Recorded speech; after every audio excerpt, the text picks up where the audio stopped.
there's a will, there's a way. Matud pa sa usa ka panultihon. Mao kini ang gipahingusgan nga gitudlo ni Master Teacher Analigan Tuangco ngadto sa iyang mga tinunan sa Karaatan Elementary School sa Dakbayan sa Karkar. Una nga nailhan sa mga netizen si Teacher Anali dihang nag-viral kini sa social media gumikan sa gigamit nga pinalahi nga mga wrapper o plato nga gigamit sa mga tinunan atol sa ilang Christmas party. Matod niya nga ang paggamit og mga dahon isip alternatibo sa mga papel o plastic wrappers ug mga plato di lang makatigom og kwata apan makatabang usab pagproteher sa kalikupan. Busa, atong sugdan ang atong bag-ong tuig sa paghatag og kaayuhan sa atong palibot, pinaagi sa atong pagpakiginabi kang Teacher Anali dinhi lang sa GMA Regional TV Live. Talagsaong pamaagi sa pagputos ng mga regalo, mga kapuso ni panahon sa Kapaskuhan. Makauban nato sa Master Teacher gikan sa Karkar City, Ma'am Analigan Tuangco. Mayong buntag kanimo, ma'am. Kumusta? Welcome sa GMA Regional TV Live. Sa tanan, I'm Analigan Tuangco, chika from Karkar. Daghang salamat, Ma'am Anali, for joining us. Sige, bati ni mo, ma'am, nga na-viral sa social media ito inyong gibuhat. Pinalahi nga konsepto sa plato o gift wrapper. Akong gibati is kalipay. Kay at least ang akong gipost sa Facebook na pahidangat sa dako kayo nga platform which is ang inyong station, GMA7. Salamat kayo, dako na kong kalipay, ana, nga ang mga mensahe mas mahalapad paghatag sa tanan. First time ba ninyo mo gi-implement sa klase, ma'am? Or taod-taod na ninyo mo gi-encourage yung mga bata, ani? First time nga gi-implement nako ang Christmas wrapper. Pero dugay na nako kana pagkakong balunan anang pagkaon nako bang udto akong balunan is dahon. So mana first time sa dahon sa Christmas wrapping pero ginamit na nako sa akong pagkaon na. Ma'am, nganong nahununaan man nimo ni ma'am labi na katong sa pagputo sa mga regalo kinsa may murag naka-impluwensya nimo adto, Ma'am Anali? Una is kanabitong kuan kalisod sa panginabuhi dito sa bukid.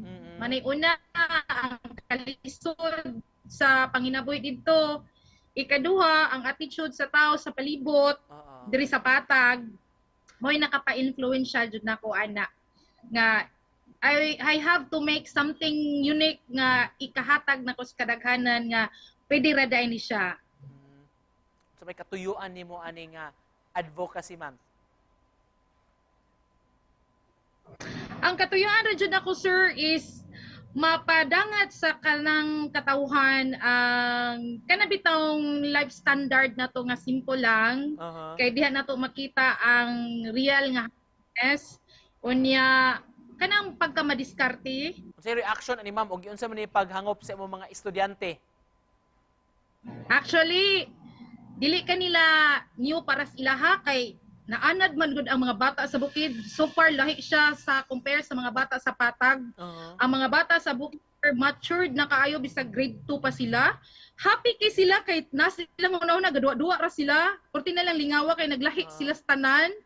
Then ang mga mama happy kaayo kay naka-save sa kwarta kay munaog pa ka sa patag para mopalit adtong mga wrapper. Ma'am, kumusta ang kinabuhi ron sa pagtudlo, ma'am? O nganong mao ni mong napili nga profesyon? Pila ka years na ka sa teacher? As a teacher, happy and contented ko sa akong pagkamaestra. Niya, wala ko ni gipili nga kurso tungod lang sa kalisod nga napili napunta ko sa maestra sa teaching. Tapos 23 years ako in service sa public. Para kanimo, ma'am, unsa ka importante ang pag-inculcate ani nga pamaagi sa pag-atiman sa atong kalikupan sa atong mga kabatan-unan, ma'am? Nganong kinahanglan itudlo nato nila? Para nako grabe gid siya ka importante nga sa at young age ato yung itudlo sa atong kabatan-unan sa atong mga estudyante ang pag-alagad o pag-atiman sa atong nature kay hinatag man gud na siya sa Ginoo. Unya ang reason na naghatag sa Ginoo is to survive, makasurvive ang tao. Ug tungod kayo maabot ang bag-ong tuig, ma'am, sa unsang pamaagi man ka maka-convince sa mga tao to jumpstart their year ining mga environmental actions? Just to close this, Ma'am Anali, sa may imong Christmas o New Year's message atong mga kapuso?